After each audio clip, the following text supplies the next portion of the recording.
This video is on how to strengthen your happiness muscle. Okay, of course, that's a metaphor, but we're going to talk about how to use something called reward sensitivity and a couple other practices to bolster your your motivation to improve your own levels of happiness and well-being. And here's what I mean. Like, you ever experienced this? I know I have plenty of times where there's an activity that you know you should do or you know you want to do. Like, I kind of want to go get a workout in, or I want to meet my friend for dinner, or I want to take my kids to this park this weekend. And yet, at times it can be a challenge, or it can feel like, I just don't know if I feel like it, or I don't have the energy. It's like, I know this will be fun, but I'm not sure I feel like going through it. So how do we kind of increase motivation when we're in that place so that we lean into or do more of the things that we know are ultimately going to bring positive emotion and enjoyment? So that's what this video is about. Get kind of a practical discussion, a few psychological tools that you can use, whether it's kind of a one-time thing or more broadly, how do you increase your motivation and kind of train your happiness muscle? So there's really three pieces to this. The first is savoring, the second is expanding your vocabulary, and the third is starting with something easy to build something called self-efficacy. So we'll explain all those, but here's the background. There's a concept in psychology called reward sensitivity, which, as the name implies, it's like, how sensitive are you to emotional rewards? So if you increase your reward sensitivity, it means that you do a better job of appreciating and recognizing the positive emotions that come from certain things. And then of course that bolsters your motivation to then do more of them, right? I mean, think about it like this. Let's say you're not super motivated to go out and meet your friend for lunch, but as you're there and after you're there, you really think back oh, this person is such a great friend. I love this relationship. We have such good conversations. And this lunch we had, oh, it was so good. I just love the taste and getting out. It was so nice. Right? You can see how someone who leans into the rewards and is more sensitive to them is going to be more motivated to do those again in the future, as opposed to someone who's just not totally paying attention. They're like, oh yeah, I guess that was nice. So how do you increase your own reward sensitivity? Well, the two main practices there have to do with savoring and expanding your vocabulary. So a note on this, right? So one study titled Positive Affect Treatment Targets Reward Sensitivity. It's a randomized controlled trial. They basically looked at people who had some depression and anxiety, treating them in terms of reducing negative emotions or enhancing positive emotions, this idea of reward sensitivity, right? So appreciating and savoring. And they found that the group that was less about oh, I'm just trying to avoid the negative and more leaning into and amplifying the positive had better results, right? Reductions in depression and anxiety.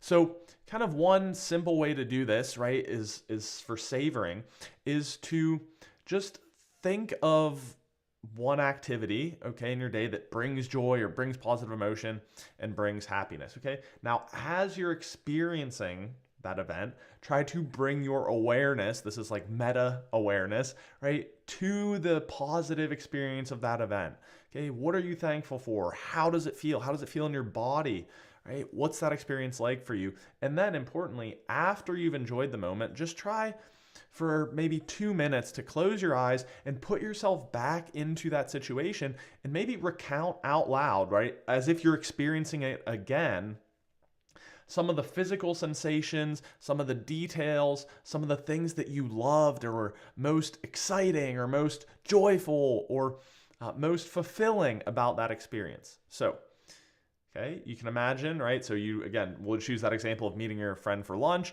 And so again, you enjoy that experience, you've had it, and then maybe on your way home from lunch, you don't go crazy with it, but as you're in your car, you spend 2 minutes. Okay, if you're in your car, don't close your eyes, but you spend 2 minutes just putting yourself back into that situation of sitting across from your friend at lunch, taking that first bite of your meal, saying, oh, that tasted so good, and it was so good to see Sarah, and we love to talk about this memory we had from back in the day. And okay, present tense, you're putting yourself back into that experience. So why would you do that? Well, what you're doing that there is you are bolstering your capacity to savor and recognize and appreciate those positive emotions so that you're building up that reward sensitivity. Okay, so you're fully kind of savoring the happiness or joy that came from forcing yourself, or maybe you should say forcing yourself, but motivating yourself to get out and do that interaction, because that takes some level of effort and energy, right? So that's the first one. There's a protocol you can use, is that once you are doing these activities, or you motivate yourself to say, all right, you know what, I don't totally feel like it, but I'm going to go to that lunch date, or I'm going to go out to dinner, or I'm going to get that workout in, or I'm going to read for a couple hours, whatever it is. Afterwards, you make sure to intentionally savor the positive consequences of that thing. Okay, so that's the first one. And the second one I thought was fairly interesting, comes from a study titled Affect Labeling Increases the Intensity of Positive Emotions. And in this study, they found that by expanding your vocabulary to include more descriptive words for positive emotions, you actually kind of experienced more of them and experienced them more intensely. And here's what I mean by that. You may think of, okay, I want to go out and go to the park this weekend. Okay, again, that requires a little bit of activation energy to motivate yourself to go do it. Now, a lot of us, we just have a few descriptors for our experiences. It might be like, oh, that was okay, that was good, or yeah, that was really good. The idea here is expanding that vocabulary to be a little bit more nuanced in terms of the positive emotions you're experiencing. So it's like, did it bring you delight? Did it bring you joy? Did it bring you amusement? Did it bring you awe? Did it bring you gratitude? Did it bring you love? And as you listen to that, you can see how all of those things are quite positive, but each one is a little bit distinct in their own way. Going for a walk through a redwood forest might not bring you a lot of maybe amusement or excitement, but it might bring you a lot of awe or serenity. Whereas conversely, right, riding a roller coaster with your friend, maybe not so much serenity and awe, but exciting and joy and fun. So by expanding our repertoire of positive emotional descriptors and labeling our experience as such, again, we increase our reward sensitivity so that we're more attuned to those positive emotional states. So those first two are all about, again, increasing reward sensitivity, which is going to bolster your motivation to do more of the things that you know are going to bring you happiness and well-being. And a final principle you can try is starting with the easiest possible step in that thing. So a couple examples. Again, we'll use working out. It's like, I know I should go for a run today. I'll feel better after, but I don't know if I feel like it. Instead of focusing on going for the 30-minute run, start with, okay, I'm just going to change into my gym clothes. Okay. Same thing. If you say, all right, I know I've been working on this book and I think it's really fun and I enjoy reading it, but I kind of feel like just sitting around watching TV. So instead of saying I'm going to read a chapter, say, well, I'm just going to read one page and see what happens.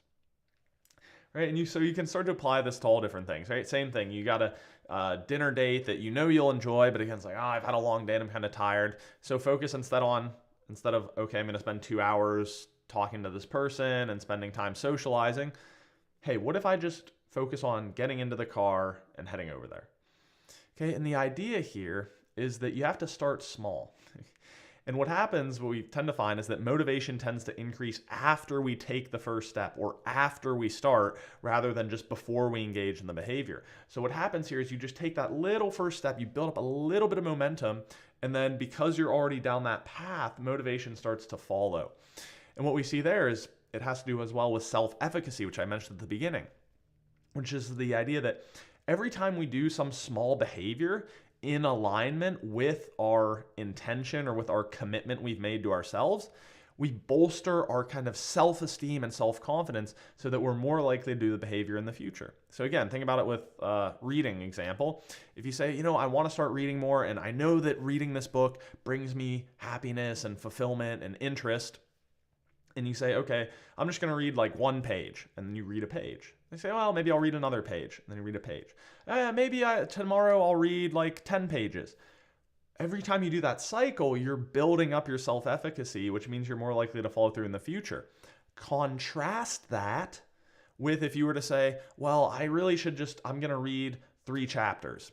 That's a lot of reading. And you just say, that's too much, I'm not even going to start. well, you haven't had that cycle at all. You basically put up a zero. Whereas if you had those really small little, I'll just read a page, I'll read a page, read a page, you're reinforcing, building momentum, and building what we call, and again, psychology, self-efficacy. So there you have 3 very practical tools you can use to motivate yourself to improve your own happiness and well-being. Especially because, like I said, we all experience this, right? Where we're just not totally feeling it, or we had a long day, or we're a little worn out, a little demotivated, and it's like, yeah, I know these are things that I want to do and they're important to me, but I just don't quite know if I feel like it. If you want to motivate yourself to engage in more of these behaviors, that's what you can do, is do some intentional savoring during and after you engage in these behaviors. Build your happiness or positive emotional vocabulary so that you can savor these things even more.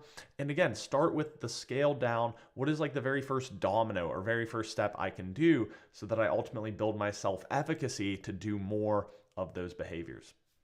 So as always, thank you for watching. Here's a video YouTube suggests that you'll like.